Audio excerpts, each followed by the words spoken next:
Irmãos, esse cântico ele é novo, a gente está querendo ensinar. Vocês provavelmente conhecem muito o coro dele que a gente canta de vez em quando, mas a estrofe não. Então, luta para cantar junto, tá?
dia a todos.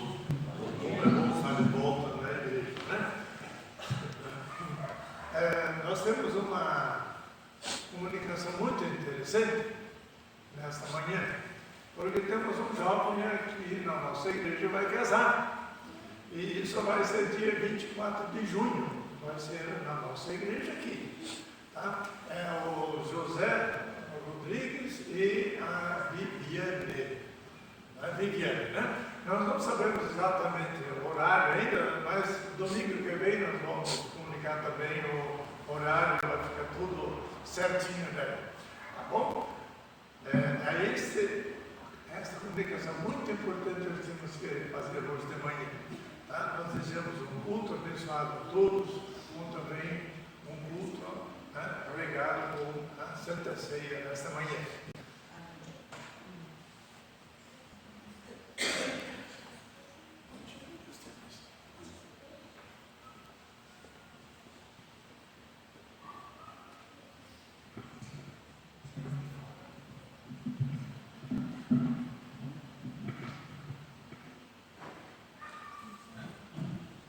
Nós damos boas-vindas a todos os irmãos para o momento de adoração, em louvor e exaltação ao nome do nosso Deus.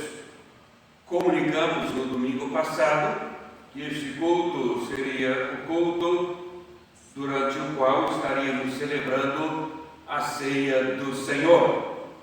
E depois também nas boas-vindas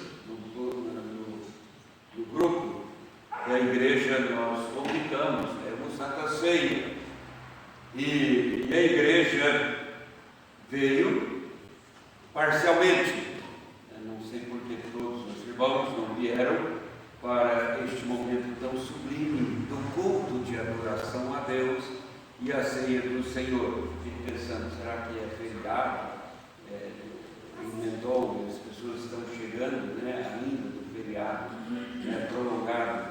Nós deveríamos ter pensado na questão da ceia e o feriado, sempre há essa questão, deslocamento de irmãos. Mas que bom, estamos aqui como igreja do Senhor Jesus, na mesma disposição, na mesma alegria, na mesma vontade, porque o culto é dirigido para o mesmo Deus eterno, poderoso e Senhor da nossa vida, e devemos ter a mesma disposição alegre da adoração. Portanto, todos sejam bem-vindos para este momento do culto em louvor a Deus. Vamos iniciá-lo e convido a igreja a pôr-se em pé e orar silenciosamente, uma oração individual em que cada um pode louvar a Deus, uma oração de adoração e louvor.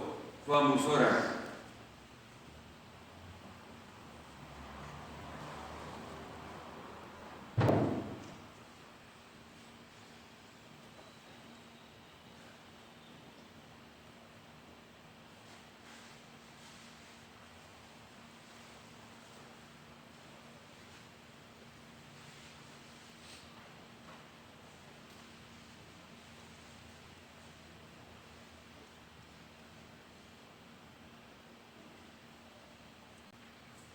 Nossa alma espera no Senhor, nosso auxílio e escudo.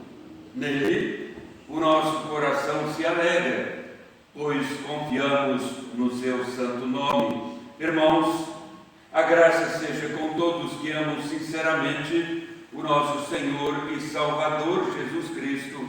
Amém. Vamos cantar do Inário, o hino 216, ó Santo Deus. Oh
Deus eterno, ó Pai soberano, Senhor nosso, na Tua presença nos colocamos na manhã deste dia, o dia do Senhor, e nós fazemos assim porque o Senhor nos acolhe e o Senhor recebe a adoração do Teu povo.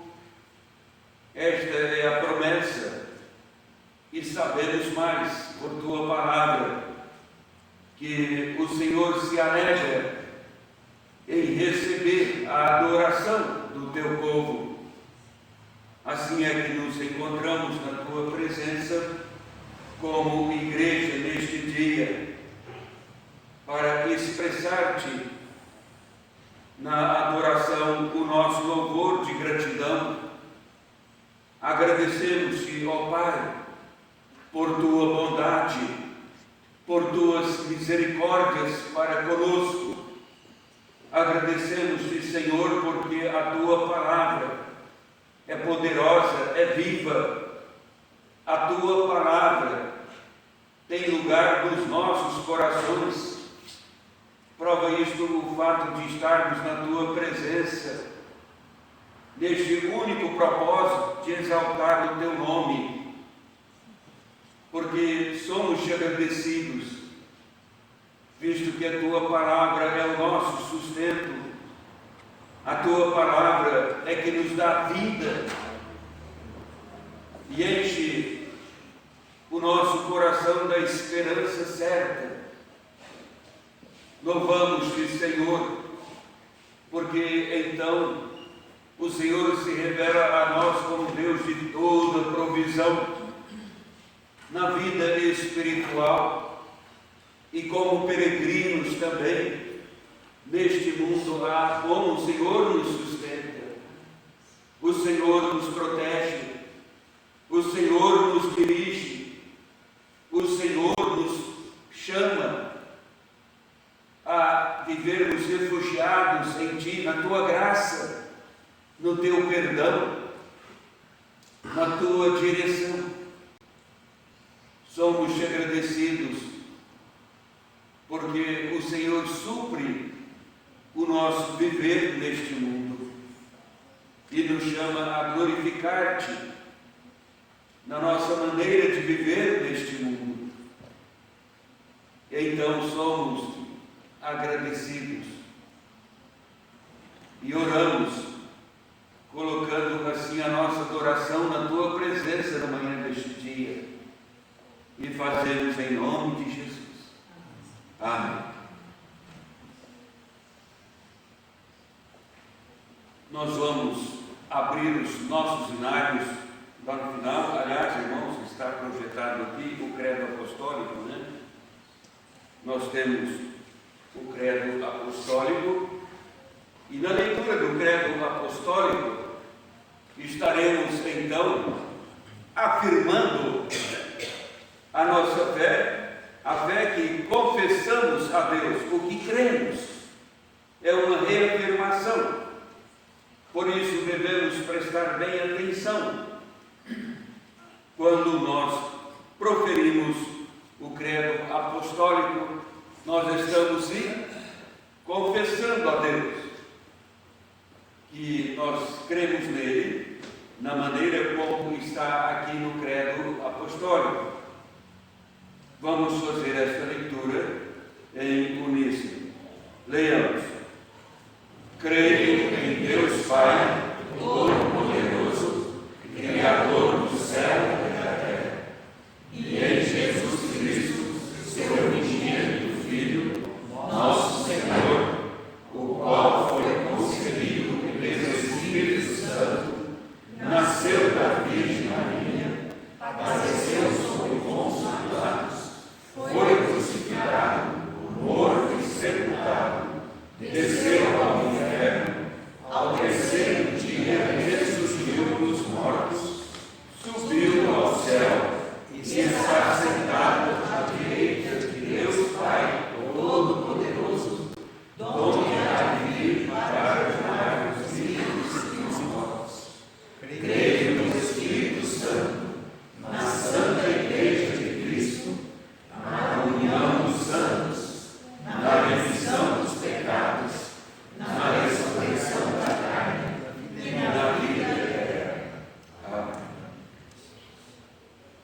vamos cantar ainda do Inário, Dirijo a Ti, Jesus, 355.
Nós vamos continuar em oração e neste momento dirigindo-nos a Deus em contrição. Nós devemos confessar a Deus os nossos pecados, receber dele o perdão, cujo preço já foi pago na cruz do Calvário, onde Cristo ali fez no seu sacrifício eterno a provisão para o perdão aos nossos pecados. Hoje, então, sob esta graça de Deus, vamos confessar nossos pecados em momento de contrição. Oremos silenciosamente.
Deus poderoso, Senhor nosso, Senhor dos céus, Senhor na terra, confessamos-te os nossos pecados. Fazemos assim como igreja,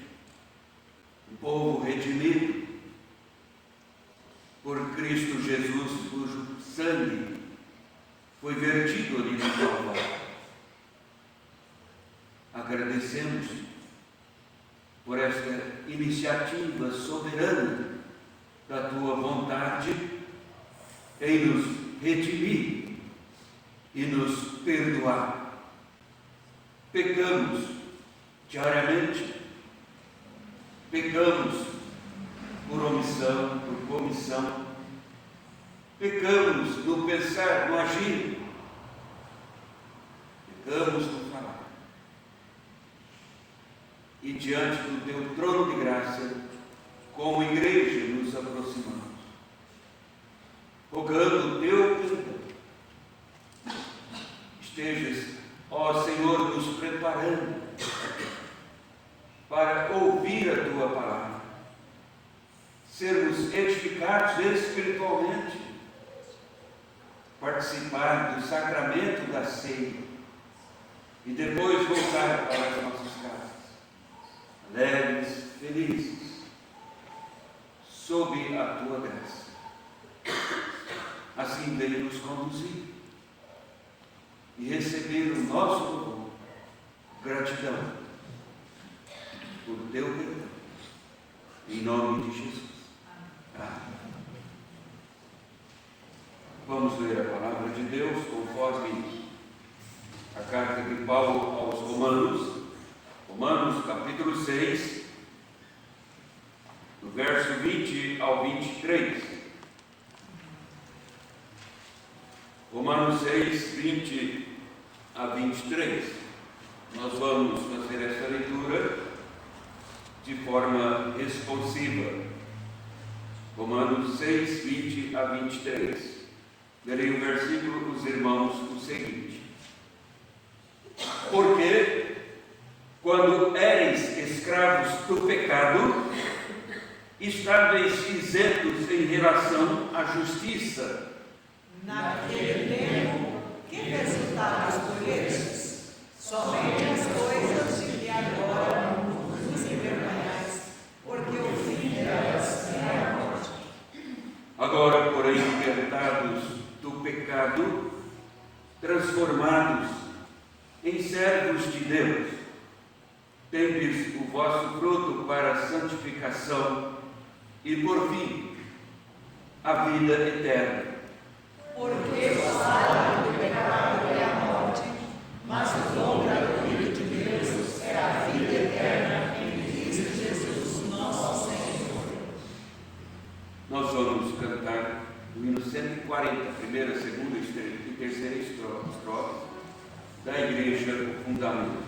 Amen.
As crianças poderão seguir a professora Selma, que vai ensinar as crianças nesta manhã.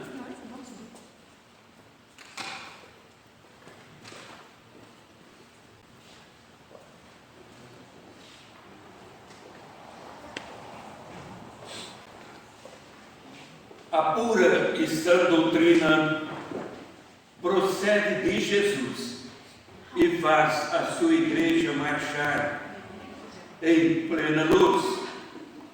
O nosso Deus benigno revela o seu amor e a todo mundo chama a crer no Redentor. Vamos orar. Pai Celestial, neste momento em que vamos voltar agora nossa mente para a tua doutrina, o teu ensino, pedimos a iluminação do teu Espírito Santo, para que sejamos, por tua doutrina, o teu ensino, edificados no propósito de servir-te como igreja neste mundo carente da tua palavra salvadora. Em nome de Jesus. Amém.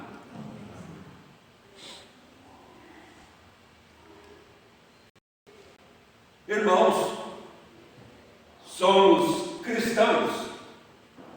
É assim que entendemos a nós mesmos com respeito à fé, à vida espiritual. Nós falamos, somos cristãos. O que é, então, ser cristão? O que é ser cristão de verdade? O que é ser cristão de fato? A Bíblia identifica os cristãos chamando-os filhos do Altíssimo. Mas o Senhor Jesus também quis identificar os discípulos, portanto os cristãos, chamando-os de luz do mundo, lâmpada para o mundo. Enquanto a Bíblia chama o mundo que está no maligno, nas trevas, o cristão é filho do Altíssimo e é luz do mundo. Nesta carta escrita aos Romanos, este ardoroso apóstolo de Cristo Jesus, o apóstolo Paulo, procura responder o que é ser um cristão de fato aos olhos de Deus, que entra no foro íntimo das pessoas para fazer uma leitura do seu crer.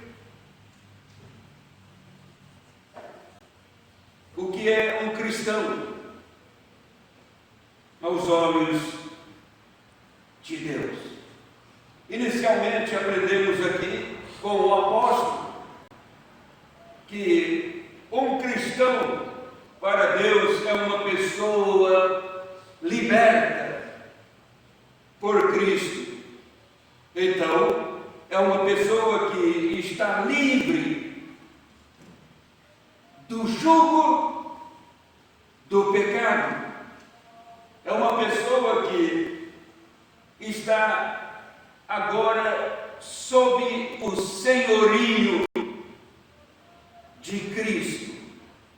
No versículo 20, escreve o apóstolo: porque quando éreis escravos do pecado, estáveis isentos em relação à justiça. Olha o que o apóstolo está estampando aqui para nos dar um entendimento sobre nossa própria identidade de vida espiritual, sendo cristãos. Ele diz: porque quando eres escravos do pecado. Ele faz aqui uma distinção bem clara entre o jugo do pecado e a justiça, e nos faz entender logo que pecado e justiça são tão opostos entre si mesmos, são opostos um ao outro, que não é possível atender a ambos ao mesmo tempo. Ou pecado ou justiça. É isso que Paulo está colocando aqui. Ele vai mansamente escrevendo a carta aos Romanos. Os 3 primeiros capítulos ele vai pisando no calo dos seus leitores cristãos de Roma. Ele vai apertando, falando sobre o que é o pecado em sua força destruidora. E logo fala da propiciação em Cristo. Mas agora Paulo vai confrontando o pecado e a justiça, um com o outro, com a distinção feita aqui. O apóstolo então discorre o seu ensino. Enquanto eres escravos do pecado, estáveis isentos da justiça, agora a situação é outra. Seu dever, ó cristão, é com a justiça. Uma vez que fostes libertados da escravidão do pecado. A diferença que temos aqui, meus irmãos, é o que constrói a identidade da legitimidade do cristão. Isto é ser cristão. Mas é preciso olhar bem, prestar muita atenção no que o apóstolo está dizendo de maneira simples, profunda, que requer atenção, porque a expressão estáveis, ele diz, isentos com relação à justiça, nos faz pensar que sem a redenção de Deus, o cristão, então não é, e ainda é assim, sem a redenção de Deus,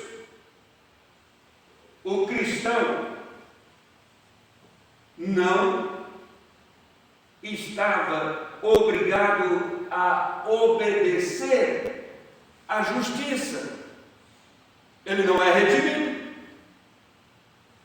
ele não foi libertado do jugo do pecado.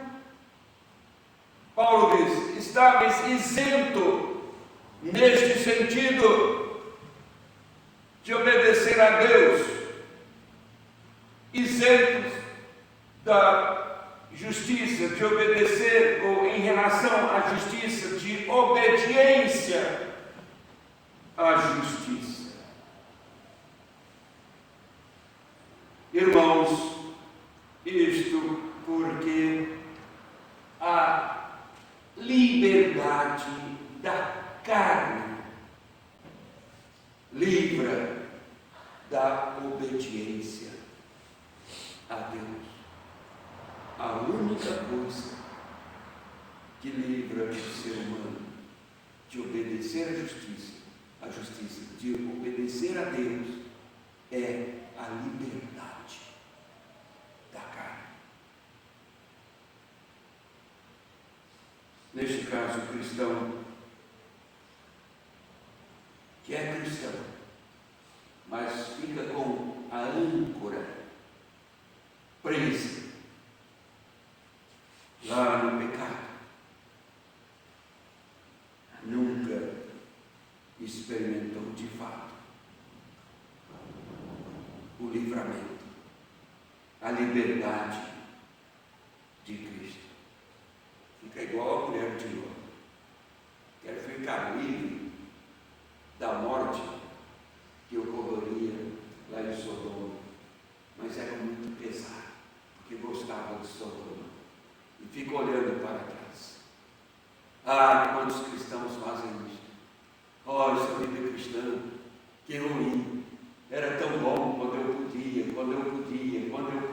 parece que aí era livre, mas que liberdade, uma liberdade que só gera destruição, porque o final é morte. Porque é caminhos que parecem retos aos olhos dos homens, mas afinal são caminhos de morte. Uma liberdade que só gera destruição. No verso 21, o apóstolo diz: naquele tempo, sem Cristo, fora de Cristo, que resultados colhestes? Somente as coisas de que agora vos envergonhais, porque o fim delas é a morte. Paulo toca muito bem aqui no problema. Desafia o cristão a refletir, a pensar, a pegar a palavra de Deus como um espelho e a olhar para a palavra de Deus e medir a sua vida espiritual, moral, com este método, a palavra de Deus, não com suas cogitações, com suas hipóteses, não, mas olhe para este espelho, coloca-se diante dele, da palavra. Paulo está dizendo, porque você vai perceber que frutos colhestes. Logo que o pecador recebe a iluminação do Espírito de Cristo pelo Evangelho, reconhece que o tempo vivido antes de Cristo é um tempo digno somente de condenação. Paulo diz, só serve para envergonhar quando lembra desse tempo. Fora, antes de Cristo, é um tempo que só traz vergonha. Então, irmãos, olhando para esse tempo, fora de Cristo, é um tempo que o cristão estava debaixo do domínio, do jogo, era escravo, é a palavra que Paulo usa aqui, do pecado. Ali, o cristão só vê coisas que podem envergonhar. Agora, e ainda diz, o fim destas coisas é a morte. Isso nos faz prosseguir, sabendo o que é mesmo um cristão.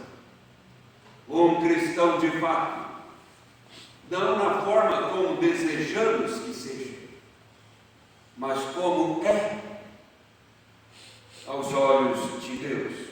O cristão, então, é uma pessoa que vive, é uma pessoa vivificada, é uma pessoa que vive hoje com Cristo, e esta pessoa se apega livremente a Cristo, para livremente não ficar mais escravo do pecado, mas ter Cristo como o seu Senhor. Agora Cristo o comprou e o livrou do pecado e tornou o seu proprietário. Pagou o preço exato com a própria vida para vivermos nele. Isto é ser cristão. Não adianta. Podemos fazer uma cartilha do que é um cristão e colocar alguns senões, algum desvirtuamentozinho prazeroso, mas Deus diz: isso não serve. Não. Eu já dei o manual. E está aí. Paulo mostra que o cristão, ele passa a entender que vivia no risco. Ele, em Cristo, passa a entender que ele vivia muito próximo de cair no abismo. Ele estava ali, tão pertinho da morte, mas foi alcançado pela graça, pela misericórdia de Deus. E o apóstolo diz: então, agora, está no verso 22, agora você é cristão. Agora, porém, libertados do pecado, transformados em servos de Deus, tendes o vosso fruto para a santificação e por fim a vida eterna. Eu estava estudando este texto bem cedo hoje, revendo o que podia mais extrair. De repente eu deparo aqui no verso 20, Paulo falando: eres escravos em relação ao pecado, e chega no verso 22, ele diz: agora você converteu, você não é escravo. Ele mudou o termo aqui. É curioso isso na Bíblia. Ele diz: servos de Deus. Eu poderia ter trabalhado a diferença do termo, porque escravo do pecado e agora Deus, servo de Deus. O que Paulo está fazendo aqui de diferente?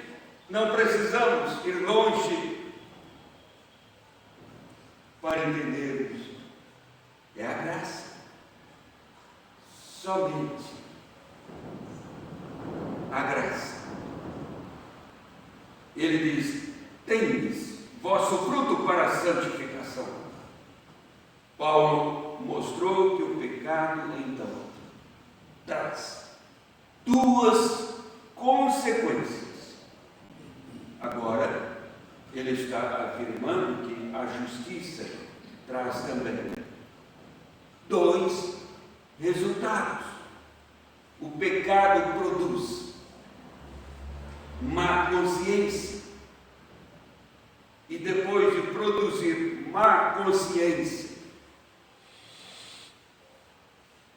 ele traz a morte eterna. Já a justiça não. A justiça produz, Paulo está dizendo, os resultados. A justiça produz frutos nesta vida, que ele está dizendo, a santificação. E depois, o segundo resultado é não morte, mas vida eterna. Na vida em Cristo, o cristão passa a ter então horror ao pecado e passa a amar a justiça. Interessante. Paulo está dizendo, é justificação, depois santificação.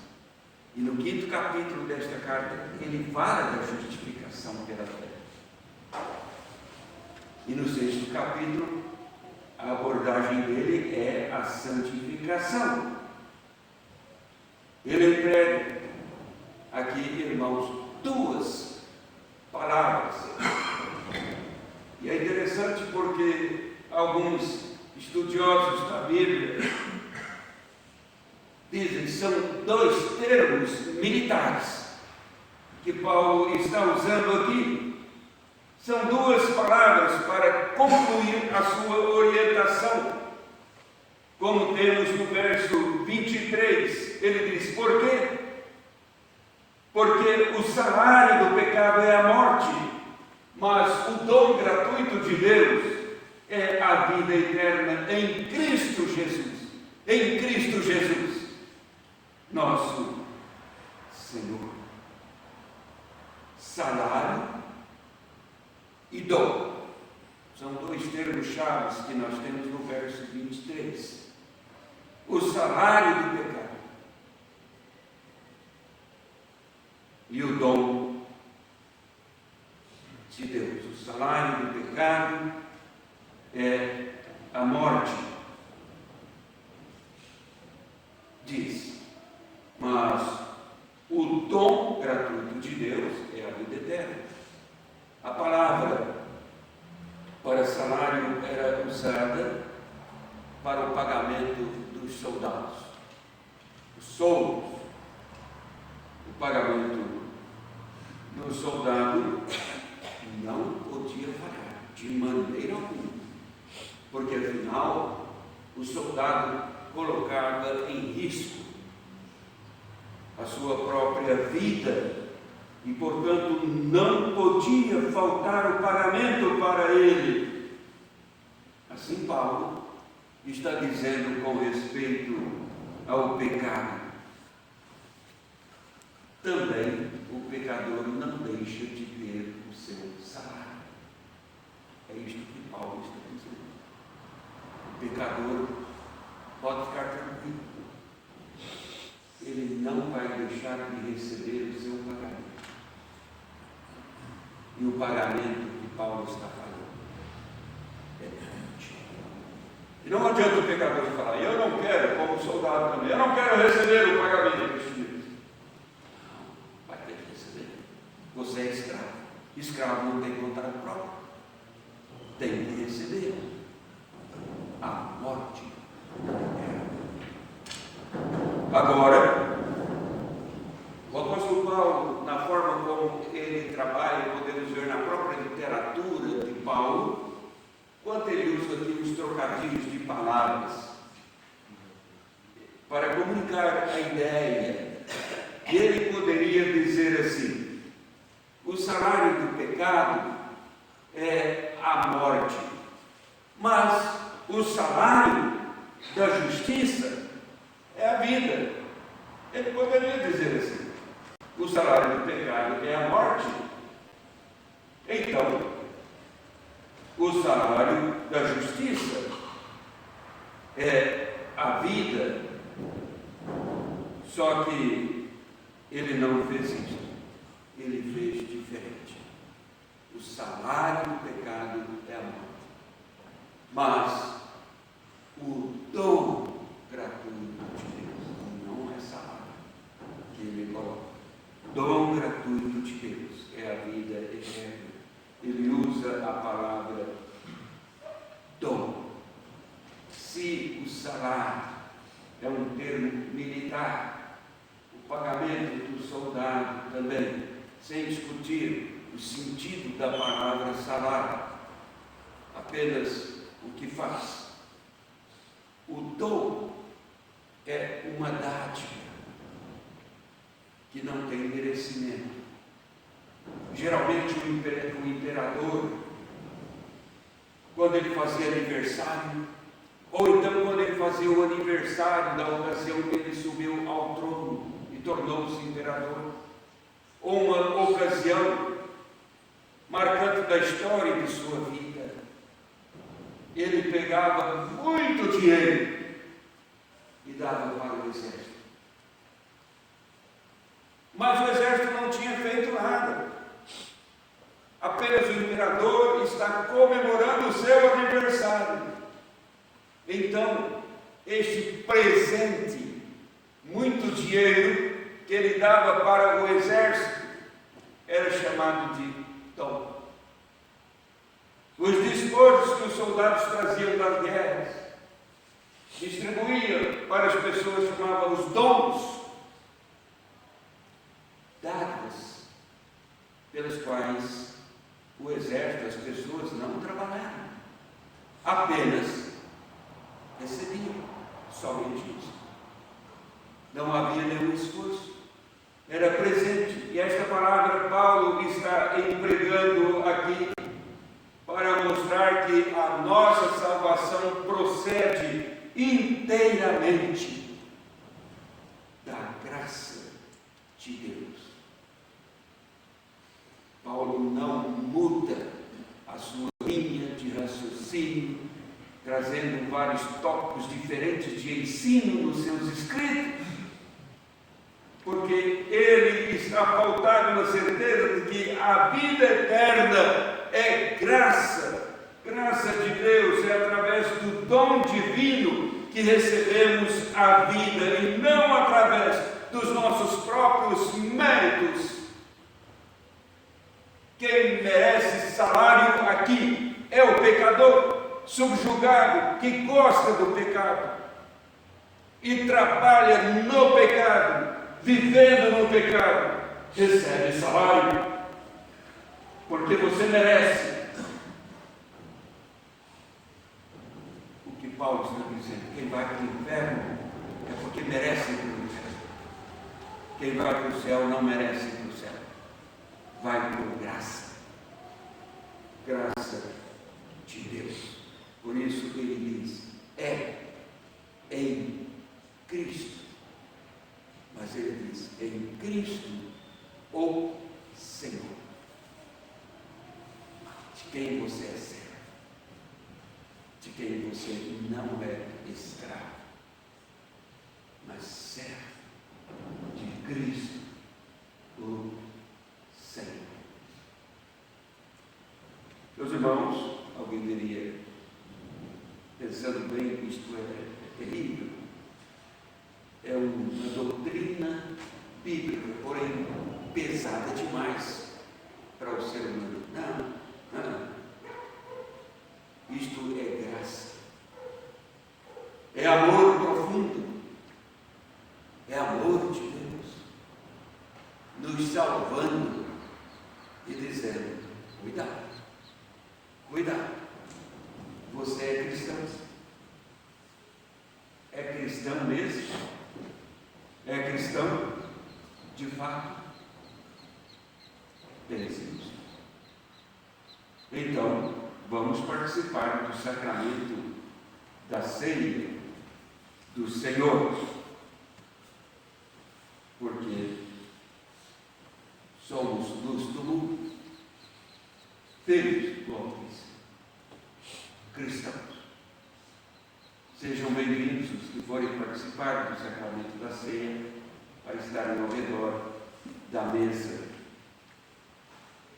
Convido os irmãos para virem aqui à frente. Vamos participar da ceia do Senhor.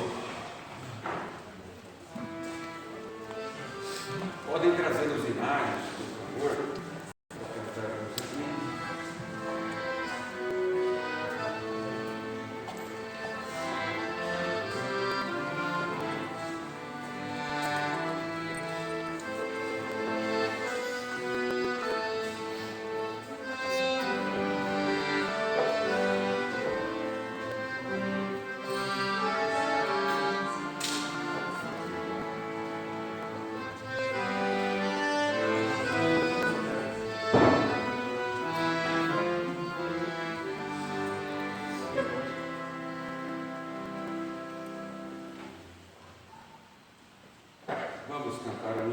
244, ó Cristo, pão da vida.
Quero ler o texto da Bíblia da ocasião da instituição do sacramento da ceia do Senhor, em Lucas 22, 14 a 20, Lucas 22, 14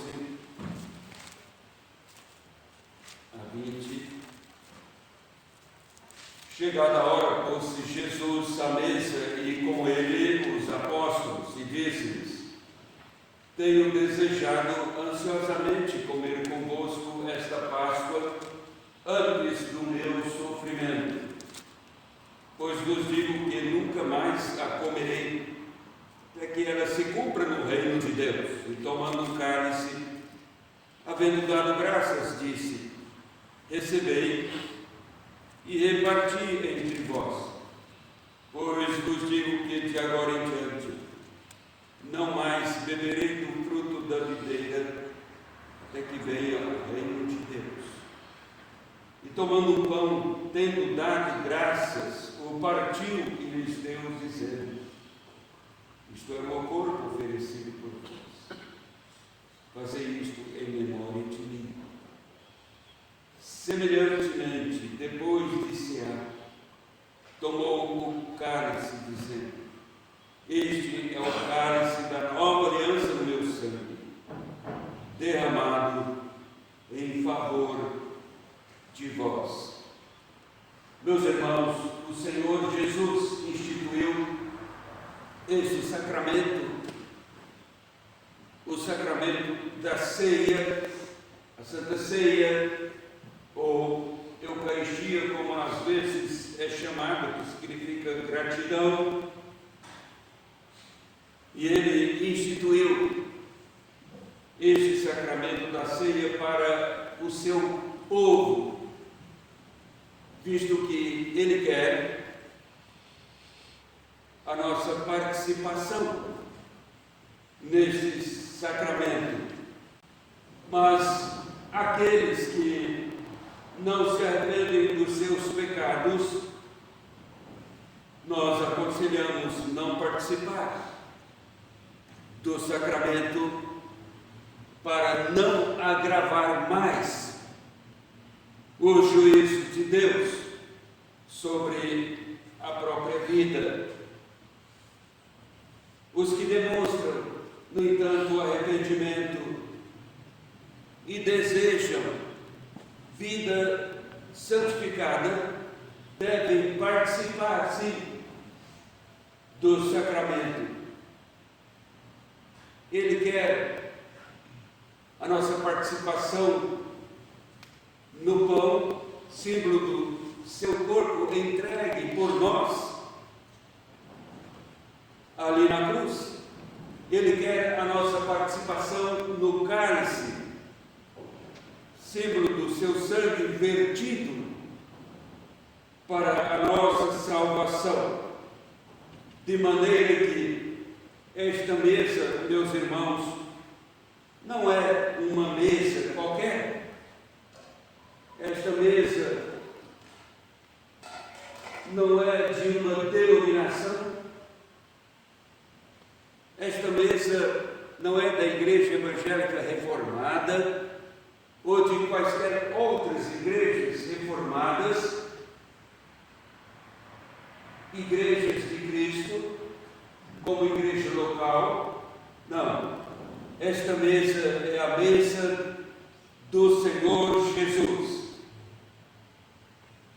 E por isso nós convidamos todos os membros da igreja a participarem deste sacramento, como convidamos também membros de quaisquer outras igrejas evangélicas, igrejas que confiam no sacrifício de Jesus como sendo único e suficiente para a nossa salvação, e que estejam também em plena comunhão com a igreja, acima de tudo, em plena comunhão com o Senhor da igreja.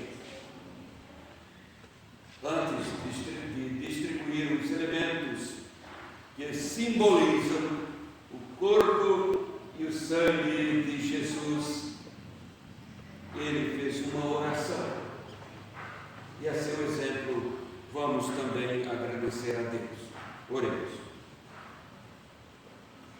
Pai Celestial, te damos-te graças, porque o Senhor nos amou e enviou Jesus, o teu Filho único, o unigênito,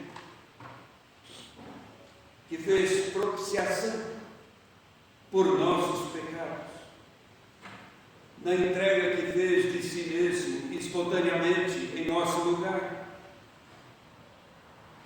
na morte de cruz, nos libertando da escravidão, do jugo do pecado destruidor. Ah, Senhor, como nós nos alegramos na tua presença, como somos agradecidos, quão grande é o teu amor, tua bondade, as tuas misericórdias para conosco. E o Senhor, então, nos faz lembrar sempre desta tua intervenção na história do teu povo, através do sacramento instituído por tua bondade, para dele participarmos comendo do pão, bebendo do cálice, trazendo-se a nossa lembrança o que o Senhor fez para podermos submetermos mais espontaneamente, com coragem, com desejo, à tua vontade. Assim, somos agradecidos por esta santa ceia. Pedimos, ó Pai, estejas consagrando então os elementos que serão usados como símbolos do corpo e do sangue de Jesus, para a nossa edificação espiritual, em nome de Jesus. Amém. Irmãos, na noite em que foi entregue, a noite em que foi traído, o Senhor Jesus tomou o pão, partiu e distribuiu aos seus discípulos, dizendo: isto é, no sentido de representar, porque enquanto falava sobre o seu corpo, o corpo dele estava ali, então representa Isto é o meu corpo ferido, entregue por vós. Tomai, comei, fazei isto em memória de mim. Em memória de mim. Ele diz: façamos assim.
Por semelhante modo, irmãos, depois de ter ceado ali com os discípulos, tendo orado, o Senhor Jesus também tomou o cálice e distribuiu aos seus discípulos, dizendo: este cálice é a nova aliança no meu sangue, derramado em favor de vós.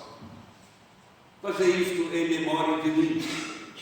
Todas as vezes que o beberdes, façamos assim.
Nós vamos cantar o hino 433, Tua Vontade.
graça do nosso Senhor e Salvador Jesus Cristo, o amor de Deus, o Pai, a comunhão e as consolações do Espírito